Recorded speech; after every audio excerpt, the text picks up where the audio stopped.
స్వాగతం సుస్వాగతం. ఈరోజు చాలా ఘాటుగా అంటే నోరు బాగాలేనప్పుడు మనం ఏదో కొన్ని పొడులు వేసుకొని తింటాం కదా. అందులో ఈరోజు ఈ వెల్లుల్లిపాయ కారం పొడి అంటారు దీన్ని.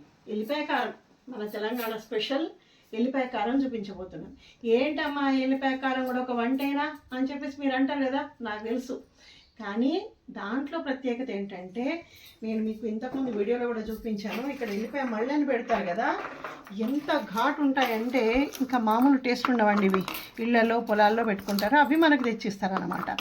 ఈ వెల్లుల్లిపాయలు తర్వాత కావాల్సిన ఎండుమిర్చి ఈ గిన్నెలో కొన్ని ఒక 15-20 ఎండుమిర్చి తీసుకున్నాను నేను. ఓకే, తర్వాత కొంచెం ఆయిల్ అవసరం పడుతుంది, ఒక 2 స్పూన్స్ ఆయిల్ అవసరం పడుతుంది. ఆ తర్వాత ఇక్కడ ధనియాలు కొన్ని, తర్వాత కారపొడి కొంచెం, అంటే మన ఎండు కారపొడి కూడా కొంచెం పడుతుంది, తర్వాత తగినంత ఉప్పు, తర్వాత జీలకర్ర. ఓకే, ఇదే మనకు కావాల్సిన ఈ వెల్లుల్లిపాయ కారానికి ఇంగ్రీడియంట్స్. ఎంత టేస్ట్ ఉంటుందంటే నోరు బాగాలేనప్పుడు నేను చెప్తాను కదా, కుక్కర్లో ఇంత రైస్ పడేసుకోవాలి. ఇలాంటి పొడులు మన దగ్గర రెడీగా ఉంటే హాయిగా వేడన్నం వండుకొని అన్నంలో ఈ పొడి కాస్త పైనుంచి నూనె వేసుకొని తింటే లోపల ఉన్న ప్రాబ్లం అంతా పోతుంది, కడుపు నిండుతుంది, మనసు నిండుతుంది, హాయిగా నిద్రపడుతుంది. ఆరోగ్యం బాగాలేనప్పుడు ఇన్ని ఫెసిలిటీస్ ఉంటాయి మనం తీసుకునే. అదే చెప్తాను కదా, భారతదేశం అంటే మన ఇండియాలో మన కిచెన్ అనేది, మన ఇండియన్ కిచెన్ అనేది ఒక ఆయుర్వేద వైద్యశాల అని అందుకే అంటాను నేను ఎప్పుడు కదా. సో మనం ఇది చేసేసుకోవాలి అంటే ఇప్పుడు మనం ఏం చేయాలంటే, స్టవ్ వెలిగించేసేసుకొని నిమిషం అండి, ఒక్కసారి లైటర్ సరిగ్గా రాదు, క్లీన్ చేసేసుకొని ఈ ప్యాన్ పెట్టేసుకుందాం.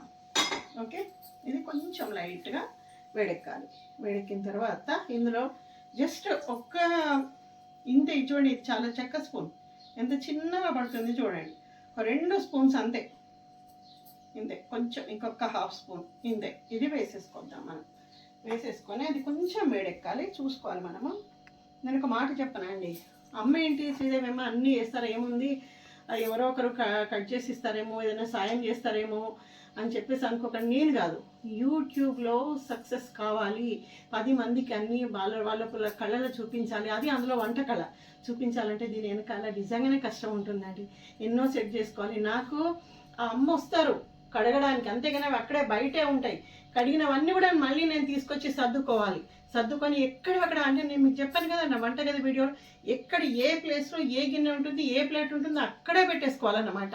అట్లా అన్నీ సర్దుకోవడానికి దానికి ఒక అరగంట టైం పడుతుంది. ఇవన్నీ సెట్ చేసేసుకొని మళ్ళీ ఇవన్నీ పక్కన పెట్టేసి మళ్ళీ అంతా క్లీన్ చేసుకొని పెట్టుకోవాలి. అంటే ఏదైనా దేనికైనా కష్టమే. అంటే యూట్యూబ్లో చేసి చాలా ఇదైపోతున్నారు, చాలా ఈజీ అని మాత్రం అస్సలు అనుకోకండి. యూట్యూబ్లో ఎలాంటి వీడియోస్ చేయాలి, ఏం చేయాలి అనేది కూడా మీకు తప్పకుండా నేను చూపిస్తా. సో అది ఆయిల్ వేడెక్కిన తర్వాత మనం ఈ ఎండుమిర్చి ఇందులో వేసేద్దాం. వేసి కొంచెం లైట్గా వీటిని, ఫ్లేమ్ చూసుకోండి మీరు, అంటే ఎక్కువ వేయొద్దండి, ఇది కొంచెం లైట్గా అంతే. అయితే ఈ ఆయిల్లో కొంచెం మనం వేయించడం వల్ల దీనికి ఎక్స్ట్రా రుచి యాడ్ అవుతుంది అనమాట. ఈ ఎండుమిర్చికి చూసుకోవాలి ఇట్లా కొంచెం లైట్గా. తప్పకుండా షార్ట్ వీడియోస్ చూడండి, భలే అనిపిస్తుంది అనమాట నాకు ఆ షార్ట్ వీడియోస్. అప్పుడే ఒక మంచి ఆలోచన వస్తుంది, అప్పుడే ఒక పాట గుర్తొస్తుంది, ఒక మంచి మాట చెప్పాలనిపిస్తుంది, అట్లాంటివన్నీ అనిపిస్తాయి. కాబట్టి తప్పకుండా మీరు సక్సెస్ చేయాలి శ్రీదేవి అమ్మని కదా. సో ఇది మనకు కొంచెం వేడెక్కింది. నేను ఇందులోనే కొంచెం ధనియాలు వేసేస్తున్నానండి, ఇందులోనే. ఓకే, ధనియాలు చాలా జాగ్రత్త, గుర్తుపెట్టుకోండి. ఇదేదో ఈజీ అని మాత్రం ఈజీ వే అని అనుకోకండి, చాలా జాగ్రత్తగా చేయాలి ఇది. ఇందులోనే నేను జీలకర్ర కూడా యాడ్ చేసేస్తున్నా. ఓకే, మీకు ఇంకా కొంచెం ఘాటు కావాలని అనుకుంటే ఒక 2 లవంగాలు కూడా ఇందులో వేసేసుకోండి, మీకు అవసరం ఇంకా కొంచెం ఘాటు కావాలనుకుంటే. సో ఇప్పుడు ఇవన్నీ వేగిపోయినాయి, నేను స్టవ్ ఆఫ్ చేసేస్తున్నాను. ఇమ్మీడియట్గా చాలా ఫాస్ట్ అయిపోతుందండి. ఇప్పుడు మన ఈఏపీస్ ఎవరున్నారు, వెల్లుల్లిపాయలను క్లాస్ అనే బదులు మన స్టైల్లో ఎల్లిపాయలు అంటే చాలా మనసుకు చాలా తృప్తిగా ఉంటుంది అనమాట కదా. ఎల్లిపాయలు ఇందులో వేసేస్తున్నా నేను మొత్తం అన్నీ. సో ఇంత ఘాటు ఉంటుంది. ఇప్పుడు ఇంత తీస్తున్నాను, మీకు వీడియో కాబట్టి తెలియట్లేదు, నాకు ఇప్పుడే సువాసన వచ్చేస్తుంది ఇలా వాసన తీసుకుంటే. సో ఇప్పుడు ఇందులో కొంచెం ఆయిల్ ఉంది కాబట్టి మనం వేడి చేసాం కాబట్టి ఇందులో కాస్త ఇలా కలిపేసేసి దీన్ని ఫస్ట్ ఒకసారి నేను ప్రొసీజర్ చెప్తున్నాను. ఫస్ట్ ఒకసారి దీన్ని మిక్సీ పట్టాలి.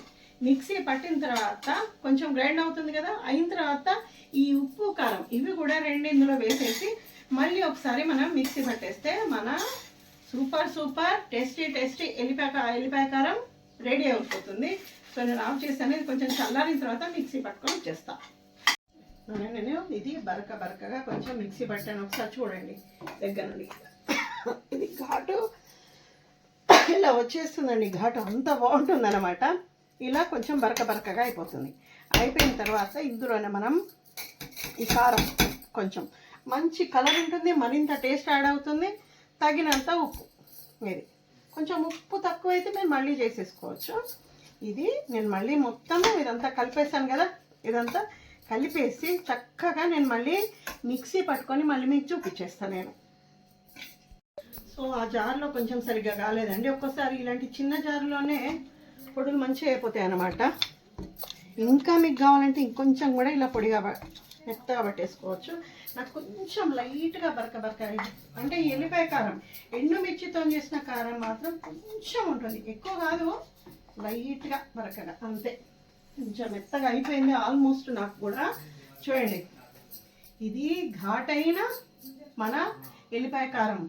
తప్పకుండా ఇలాంటివి చేసుకోండి మీరు. ఇలాంటివి చేసుకొని తింటే ఇందులో ఎన్నో ఔషధ విలువలు ఉంటాయండి. అసలు ఫస్ట్ రుచి కంటే ముందు ఔషధ విలువలు ఉంటాయి, దాంతోపాటు రుచి వస్తుంది.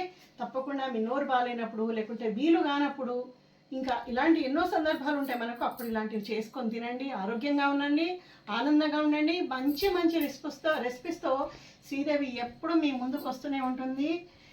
మీరు ఏదైతే నాకు లైక్ చేస్తారో, నా వీడియోస్ చూస్తారో, అదే నన్ను ఒక ఉన్నత శిఖరాలపైన నిలబెడుతుందండి. తప్పకుండా చేస్తారు కదా.